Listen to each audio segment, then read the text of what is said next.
From the Lean Enterprise Institute in Boston, this is the WLEI podcast, where we share stories of people making the world better through lean thinking and practice. For more information about LEI, please visit lean.org.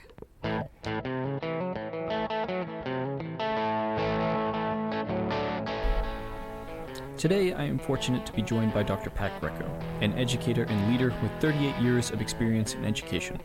We'll dive into her role as superintendent of Menomonee Falls School District in Wisconsin, where she led a transformation of how students learn, how teachers teach, and how leaders create an environment of continuous improvement. LEI is fortunate to have Dr. Greco join our Lean Summit as a speaker next April in Carlsbad, California. To learn more, head over to lean.org. Let's get started. Okay, so hello, Dr. Greco. Thanks for joining me on the podcast here today. I'd like to get started by sort of framing things up with, I guess, back in 2011, when you were brought on as the superintendent of Menomonee Falls School District in Wisconsin, responsible for about 4,200 students, and facing a number of challenges, everything from suspension rates being high, poor performance, achievement gaps between race, ethnicity, income, struggling to meet federal performance goals under the No Child Left Behind Act, and also the advent of a new administration that at the time was upending collective bargaining for public sector employees and perhaps instilling some fear, anxiety amongst the teachers that you were coming in to lead. And I guess I'd like to start by just asking you, what was it like the first day, the first week when you came on in this new leadership role? And Matt, it's an important question, and I think one of the things any leader going into an organization knows that their leadership is going to be determined based on how they behave and how they send that message of hope at the same time that they build that energy around this work needs really focused, targeted actions and not sending the entire organization. You referenced from a school setting, we had about 4,200 students. We also provide all community services, everything from preschool swim lessons to senior center lunch. So the organization's delivery model is really about 15,000 customers, if you will. 4,200 of that are K-12 students because we run the school district as well as all community services. So when we're working around that leadership shift, there was a lot of fear. The collective bargaining, as you mentioned, was going out. Milwaukee Magazine had named Menomonee Falls as a high-spending, low-performing school district. We were good with some kids, and we had these disparities among our students with special education needs, our children of color. We are a very typical middle America school district in many ways. And we really had to shift that mindset toward improvement because on day 3, you asked what that first week was like. I'm sending that second notice to families under the No Child Left Behind Act of your children would be better served someplace else. And hi, my name is Pat Greco. I'm your new superintendent. So you're meeting that edge of building hope. The media had regularly featured Menomonee Falls as underperforming, and teachers are coming to work, employees are coming to work every day with that public notion of you're not doing quite a good enough job. And we know with improvement, people come to work every day wanting to give their best effort. How do you organize the system to make that best effort provide outcomes and results? So coming in, facing a lot of skepticism, a lot of fear, well, maybe not a lot of, but some anxiety amongst the people that you're about to lead. And like you just said there, you can't really quell that skepticism, that fear without delivering results, actually solving problems. What was, or can you give us an example of an early problem that you were able to tackle, or the team was able to tackle, that began to sort of turn the tide and help people begin to understand that a shift was taking place in the district? Yeah, and obviously the first step is identifying what's important, what does the community value, what are those early indicators that we know we have to define. You can't improve what you can't measure. And we have to measure the important things, not 1,000 things. So suspension rates, the gap in learning across our student populations, we were identified as high spending. So what do we get underneath that as far as that efficiency? How do we actually figure out where those big buckets of dollars are going and whether or not they're providing the level of benefit in improving outcomes? And then how do we build that mindset of improvement across the people so that we're really developing that army of problem solvers? We have roughly 500 full-time employees. We have 1,000, including all of the temporary and summer help. And as we go into summer services with our recreation, we have a big brain power there that if we can tap into and shifting the mindset to improvement and the behaviors, we'll be able to really tackle a variety of problems. Those earliest ones were really getting underneath what was getting us flagged as underperforming, tackling that, and then building that infrastructure of improvement so that we can really thrive as a team. Well, let's take an example of maybe one of those early problems. You mentioned suspension rates. I read that over the course of your tenure, they dropped by 82%. That's a dramatic improvement. Can you go ahead. When you're thinking about the measures that matter, you're actually taking a look at where are we atypically high in suspensions and where are our bright spots, and what's causing the bright spots to be bright spots and what's causing us with that level of the spikes in suspension. We were 7 times higher than the state average. And part of it is we had no consistency of practice of the protocols that we were using and having that dialogue of what does that pathway look like before you're removing a child from the learning environment? How are you actually preventing kids from making that same error over and over and over again? How are you including the kids in that improvement process so that they understand what right looks like and what's going to cause that consequence? Although consequence is really never really a good learning tool. How do you build the learning of what right looks like at the front end so that the consequence is needed less often?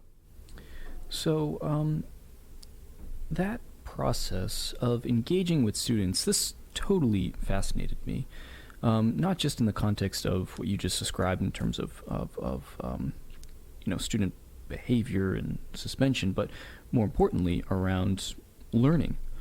As a student growing up, and I'm very fortunate, I went to some very good schools, but I cannot remember a time where I was actively engaged in developing my own learning plan as a student. But what you describe in the district during your tenure was just that, students engaging with teachers and not just developing a learning plan, but a methodology for learning, so that what they were learning was the right stuff and how they were learning was continuously getting better. Can you explain how that process worked?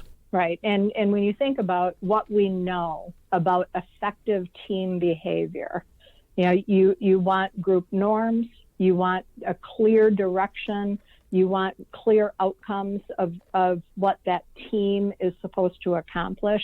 And then you want regular communication on how you're functioning as that team to achieve those outcomes. A classroom is just that.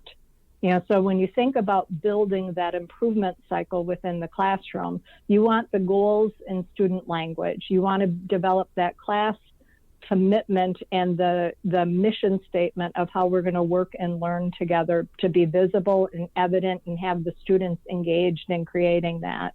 You want the kids to understand where their current progress is and how do they set goals to actually hit that outcome, and then give feedback every 10 to 15 days of what's working for them.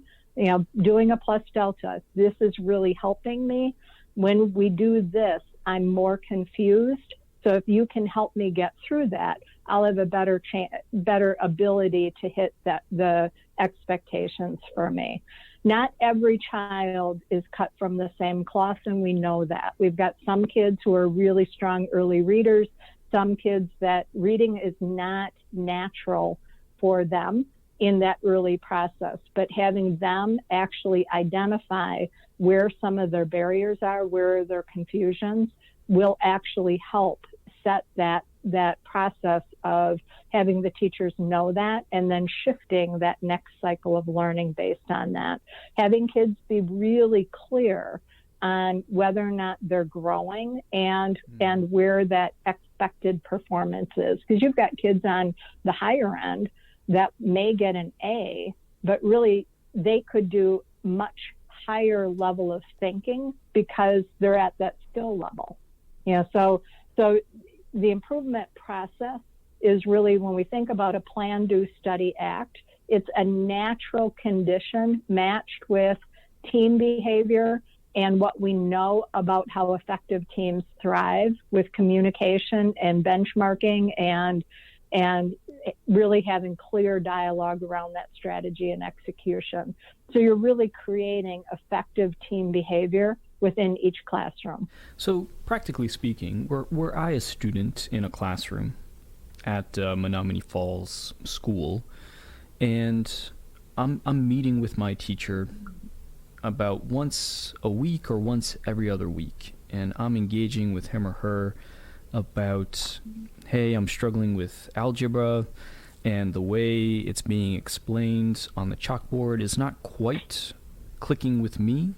How would a conversation might go? Because it's an interesting thing. You have the classroom where everybody's learning together, but at the same time, you're developing not just learning plans, but a methodology for continuously improving the learning plan for every single student. Could you describe a little bit about how a conversation might take place between a student and a teacher? And the students individually will have their learning journals where they'll post their goals. They'll do their reflection based on their progress that they're making on quick quizzes, on project rubrics, on really the major assessments. So any part of that feedback, they're actually doing part of that reflection within their learning journal. The teachers will be taking a look at that feedback, but also as a group, they'll do a class plus delta of saying, when we take a look at our overall achievement toward our goal, what's working for us, and the kids get better and better and better at giving feedback and learning how to use their voice to explain what they need. And then the delta is really, here are some things that as we go into this next half of the unit, if we do these things more, it'll balance out the needs of the entire group. Because if I'm with 27, 28, 32 kids, I've got to make sure I understand where all of them are. And then collectively as a group, we've got to help all thrive. That learning journal is so interesting because it kind of flips the typical manner education plays out, because normally, at least in my experience, it was always the teacher who was responsible for assessing how I was learning and my classmates were learning. In this case, it's actually the student who's doing that. They're doing their own assessment of how they're learning, what's working, what's not learning. So it's a shared responsibility, it sounds like, between the student and the teacher. It's not just purely the teacher's responsibility for figuring out how to improve this. It's also the student who's actively engaging in this process as well. And it also lets kids into the process. We've had individual educational plans for children since the 70s. Often the children don't understand the goals. So when we think about how do we improve outcomes for kids, how do we help kids reflect on what matters most for them, how do we help them use their voice in communicating that back to the teachers, that helps them not only be reflective, but also be really clear on when this happens, this really helps me. And when this happens, this really creates a barrier. I did a focus group with 18 kids that really struggle in school. And they said, we are high anxiety kids. When you put us in group work hour after hour after hour with peers that we don't have a relationship with, that's really hard for us. So understanding what represents best practice, but really designing the instructional experience about where that child is at so that you can create that lift and get them ready for that group work. But that may not be their starting point. And designing it into every lesson, every hour, really does create a problem for some of the kids that are not at that point or really need that personalized design method of delivery that can be built into that process so it's not so overwhelming for them. And so you also talk about, so there's this sort of rapid cycle PDCA taking place inside the classroom, but then there's also a higher level PDCA taking place amongst the leadership and the board of the school district. Can you walk us through, similarly, how did that process work, and what were the desired objectives of that process? Well, like any organization, we started with the board and the leadership team on really what matters most, and we created the balanced scorecard around that. So when we think about the measures that matter, we did that collectively as a group, and we know that that is a best attempt until you try to refine them. It took us a couple of years to really get to, and they're still working on it. So we built that deep level of understanding around improvement, and it's still imperfect, but we're getting better at understanding what matters most, and then taking a look at how do we build the capacity of our leaders and our teachers in order to thrive if this is what's really important. How do we build that capacity for our children to thrive if this is really important? So when we set the goals, we really are intentional of putting the goals into that. We have big aims, we have our annual goals, but then really building those action plans into 45-day cycles so that we're really being intentional around what are we learning our way into, what do we have to shift in our behavior if we're really intending to make that type of a gain in this year. If we haven't made it within 45 days, what are we learning from that we're going to change? Or what are we learning that's lifting that we would then decide, this is creating a bright spot. What can we learn from that? And as we're going into our next 45-day cycle. In the old process, schools would have school improvement plans. They would design them for a year. Right around May, they'd pull them out to say, so how'd we do, right? That's not an improvement cycle. When you're going into improvement, you're intentionally building those short cycles, taking a look at what problems are there to solve, and then identifying your prediction of if I do these two things, we believe this will create the lift, and then measuring whether or not it made a difference. It wasn't just the teachers who were involved with this. You were involving every member or leader in the organization, from the facilities department to the folks who manage the cafeteria to the folks who manage the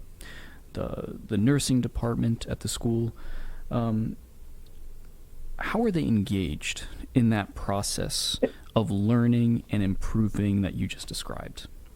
Everyone was involved at the front end of determining what matters most for us as an organization, and then we scaffolded the balance scorecards down to the division level, to the school level, to the grade level, and then obviously the students had their individual student journals. What's most important is measures are only important if they tie back to what we really want to improve. We want children safe. We want educators to feel like they have the ability to thrive. We want all of our children well prepared for post-secondary. We want all of our children having options available to them for family supporting wages, to be able to pick areas of passion. So those are the things that we value as a community. So how do we design the entire organization around those values? And then how do we put measures in place so that we're really monitoring what's most important and whether or not we have to make a shift? We've gotten into a really bad habit in our country of blaming for lack of results, but not providing that infrastructure to really understand improvement. We've confused accountability with improvement. They're not the same. So we're attempting to hold people accountable, but we're not really building in that infrastructure for how do you understand the mindset of improvement? How do you align behaviors? How do you put into that building that flywheel so that it's moving? So you're building it around the conditions that matter, to eliminate unnecessary hassle, to improve outcomes and solve problems, and really celebrate the progress. You want to align your goals, you want to align your work behaviors, and you really want to align your processes so that they're working. So when we looked at that early on, it was every division leader, every principal, the entire school board really going into that mind shift around improvement and then aligning our work behaviors so that everyone has the ability to learn and thrive together as a team. And to sort of demonstrate the power of that mind shift from accountability to improvement, and also aligning people around a common objective.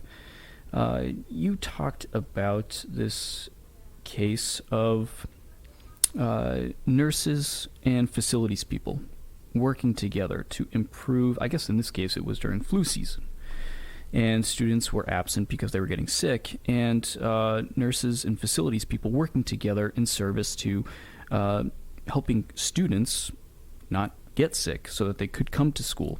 Could you share a little bit about how that collaboration took place in service to that shared objective? Yes, and it was a beautiful example. So Julia Italiano-Thomas was our school nurse for the district, and Rick Spector is our director of facilities and operations. Both were deeply committed to safeguarding children and making sure that all of the conditions are positioned well within the buildings. They started collaborating around where they were seeing attendance levels dip, and watching that from school to school to school, grade levels, classroom areas.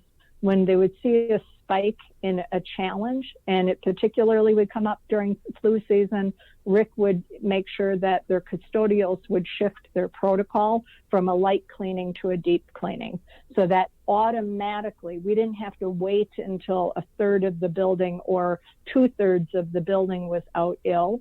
They were preventatively watching the data in order to put that protocol change into that deep cleaning. So in Wisconsin, we know we're going to head into flu season. We know, we've got particular challenges. When illnesses spike, it keeps our staff healthier, keeps our kids healthier, helps our outcomes improve because kids are in school, helps our families because then they're not trying to balance whether or not they go to work or stay home with their child. And it helps healthcare rates across everyone. So when we think in an improver's mindset as opposed to an accountability mindset, People come up with projects because they're problem solvers, and they identify problems that are on the ground, real world problems on a daily basis. It's not something that I have to come up with, because now they're skilled. So building that army of problem solvers is everything that Deming was talking about at really early on with systemic improvement, the 14 points. How do you actually think differently? And in having frontline workers see a problem and have the skill set to solve it, whether it's a child, a teacher, our facilities worker, our health room aides. That's really the work of improvement. And it's the work of learning your way into how to be better as an organization. So you talk about, that sort of gets at your definition of improvement, where it's not about fixing a discrete problem project, but a mind shift in how not just you, but how an organization behaves. Can you tell us more about your thinking behind that, Dr. Greco, around your definition of improvement? Yeah, the definition that spoke to me as a leader is, as an organization, you behave as an organization. How do you eliminate unnecessary hassle for everyone, for your children, for your adults, for your stakeholders, for your parents, for your community? How do you solve problems as they appear, and how do you improve outcomes? Well, the only way you can know that is really what are you trying to achieve? What barriers are getting in the way of people? And then how do you work together so that the problem solving is agile and quick? So if it's something that, Matt, you see it and you know how it likely could improve, giving people the permission within the organization of just do it. You make that change, and then you let us know so that we can learn from that. If it's a more robust problem where the solution isn't clear, we'll put it into a PDCA cycle. If it's our wicked challenge, we'll put it right into a DMAIC team, where you're defining, you're measuring. So we've got those ranges of skills, but really the just do it and the quick PDCA cycles is really 90% of the process if the people are skilled as problem solvers. So maybe we can talk about a person in particular who you saw had an especially big transformation, entering this new way of thinking and new way of working. You mentioned, I guess she was an English teacher, a woman named Liz Sparks. Can you tell us about how she as a teacher, maybe even as a person, evolved over the course of your time as the superintendent? And Liz is a great example, because she'll self-reflect often on, as we were starting, education is plagued with initiative fatigue. I'm coming in with the new superintendent, and how is improvement any different than any other initiative over time that people have talked about, start and stopped, and then not had any results out of it. And Liz was at the high school level. She was the department chair of the English department. She also was heavy in working with the negotiations team at the time. So there was a ton of fear going on, as I was starting as a leadership team. Part of what we had to stop as we were early on is we had to really create that clarity of, what do we mean by improvement? What are we going to stop doing? What are we going to stop chasing? And then build that capacity so that people can really be successful in understanding what we mean by improvement. So as we got into it, Liz was learning the process. Like any educator wants to do a good job. She explained early on feeling confused and overwhelmed. And then once she saw the effect that it had on students sharing what they're learning, asking for help in the areas where they needed refinement, making assessments bite-sized so that they aren't these great big measures, and really seeing that level of progress. It shifted how the department behaved together, shifted their results. So their big measures, their ACT scores, their big accountability measures have all improved, but we weren't chasing those. We were really shifting that mindset for the measures that matter, the aligned goals, the aligned work behaviors, so that the processes would align and actually create that lift. She is fundamentally, she's always been a great educator. She is fundamentally a different thinker around improvement and around student learning than she was early in the process. I'd like to kind of turn back to the student side. Again, we talked about this a little bit, but in my experience, and I think this is fairly common across most schools, but schools are configured, or not configured. Well, actually, in some cases, they are configured because they do have, in the high school I went to, they had the honors class, they had the B class, and then the C class or something like this. And students are set up so that they're categorized as high achievers, mid-level achievers, and low achievers. And that's just sort of what they are. There's no opportunity, well, not opportunity, but the system isn't set up for the B students to get to the A class or the A students to get to the honors class. They're sort of sifted and filtered at the beginning, usually through some sort of standardized test. At least that's how it was when I entered high school. And that's where you play the game over the course of your time in education. Now, what you're talking about through the process that you just described, that Liz and the other teachers would go through, along with the students, of having an opportunity to improve the learning plan and how students are learning, that sort of categorization, in a lot of ways, it seems like it would disappear. And it's not about high achievers or low achievers. It's about just increasing the capability of all students, no matter where they stand at the start of the race. How big is that of an issue in obstructing student performance in education right now? I think it's an issue. It's an issue across our profession. It's really, when you think about how do we actually identify targets of success, and how do we provide the right tools and supports to help all kids thrive without building in barriers that are artificial gates that kids can't pass through. So when we line it up in a rigid system and it ends up tracking kids, and if I were an early non-reader, you're really positioning kids to end up, that's where the research says if they're not reading on grade level by third grade, you're really positioning kids not to be successful long term. At the same time, how do you learn what barriers are impacting that child in order to remove the right barriers for the individual kids?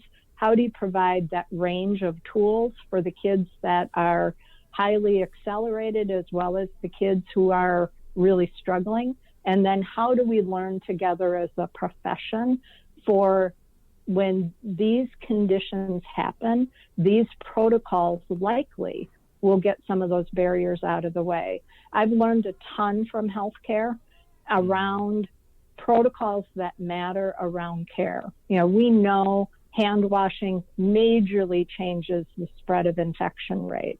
We need to know in education those simple protocols that matter most that get barriers out of the way for children.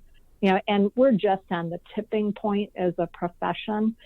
And we have to stop looking at the tools in packaged initiatives, because that's what bleeds the bandwidth. It's what eats up all of the resources. It creates that level of barrier, because then people get exhausted and nothing's really creating a lift in outcomes, and people stop, implementing, because this is just a thing after another thing. So it is a huge issue in our field.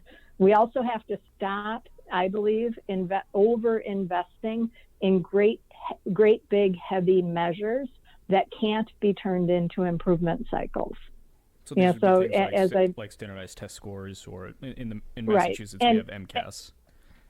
Yeah, and we need the vital few, but we're investing a whole bunch of resource of organizations and states and accountability systems around these great big measures, and then we have no leading measures, and we're over implementing. So when you think about waste, we're wasting time on measures that aren't broken up into leading indicators. And then we don't have the skill sets to create that level of lift.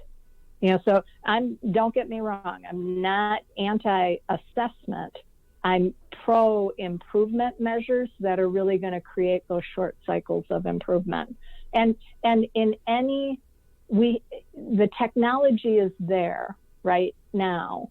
It's just access to the right technology to do those quick checks, and then to actually put it into that next cycle of improvement to understand where both that skill set and that desire. I'll be honest with you too, we overthink some areas as it has to be instructionally linked.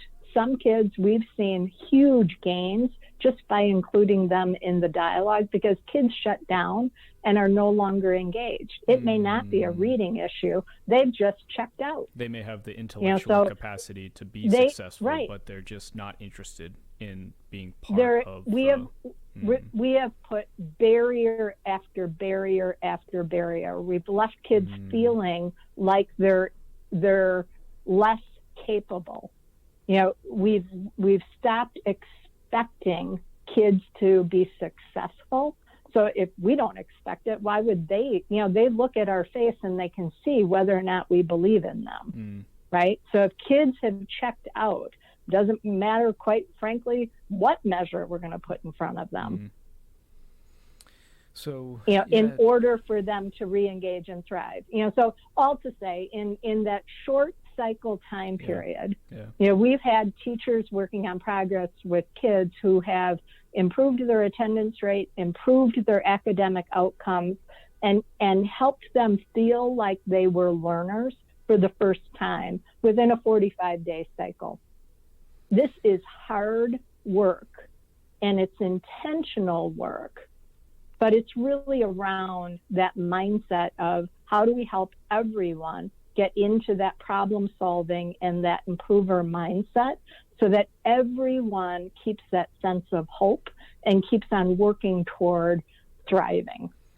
So how pervasive do you think this method of educating students is? And it sounds like that Menomonee and your work was really the tip of the spear.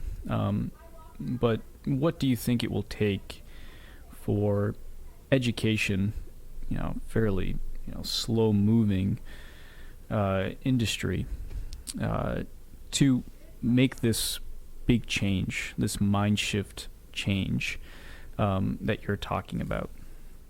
Yeah, and I think part of education is viewed as a slow-moving industry.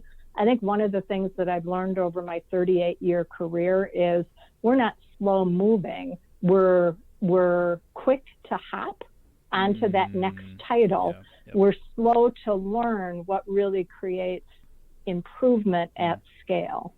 And really we're built on an infrastructure of really not understanding systemic improvement, organizational change, how to engage people, and really how to design measures that will create that lift. And, we bleed resources by hopping from one thing to the next thing, to the next thing, to the next thing. So, in the time period that, over the course of my career, if I knew then what I know now, if I were starting over again, I would have invested heavily in my own learning just around improvement. I had improvement coaches. I've learned a ton from improvement coaches that helped my leadership, helped my understanding, helped my ability to work with others. keeping that focus on, it's about your people first and really building that deep commitment to service.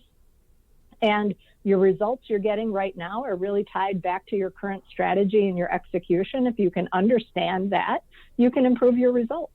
Well, you made an interesting point that entering as the superintendent, you had 2 masters and a PhD, and none of those effectively prepared you for leading an organization. They were all on the instructional side of education, the technical manner of how you teach students, but not about how you lead and organize people.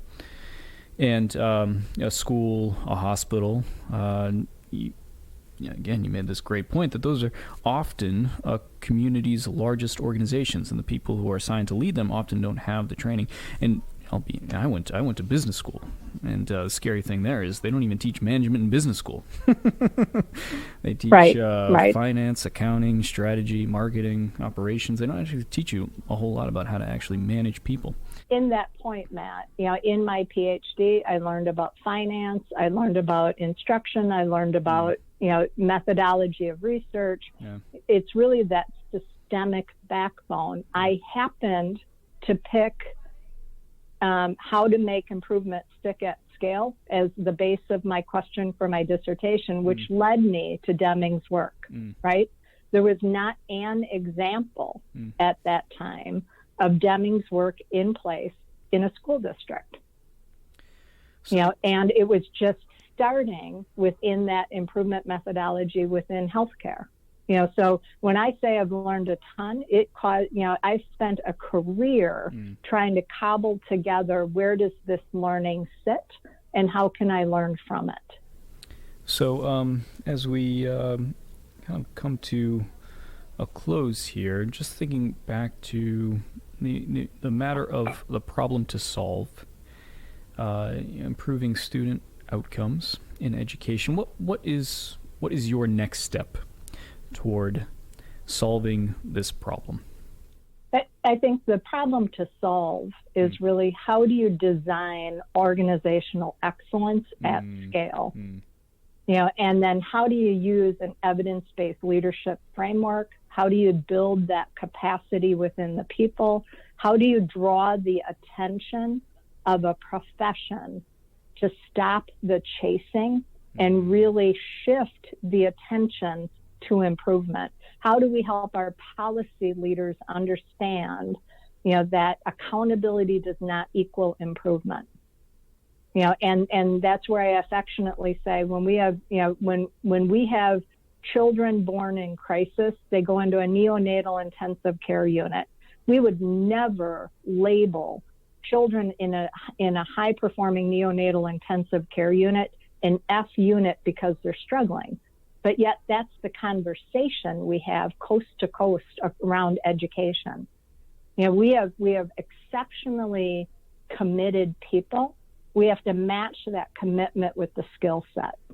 And we have to stop the chase, and we have to help policy leaders understand. We have to help education leaders understand, community leaders understand.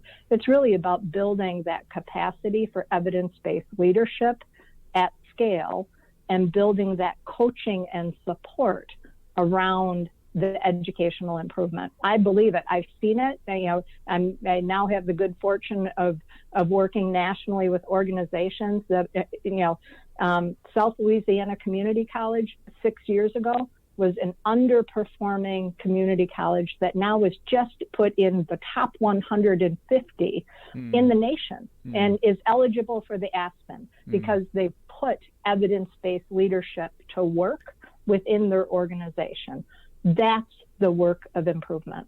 I can't thank you enough for joining me here today, Dr. Greco.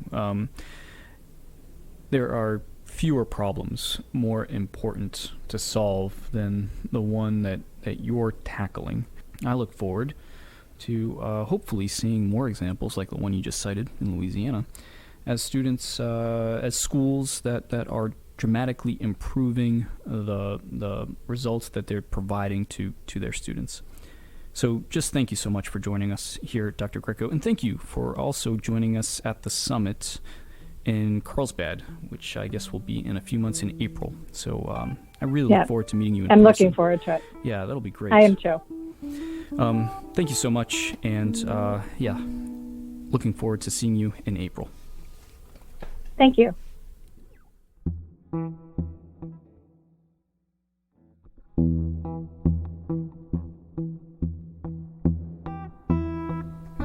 Thanks again to Dr. Greco for joining me today on the podcast. As always, thanks to Emma Ripp and Lori Moniz, producers of WLEI.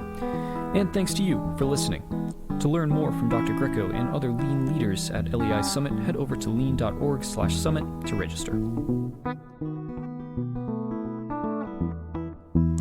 Thanks for listening, and if you have a problem you're tackling and willing to share, shoot us an email at pod@lean.org.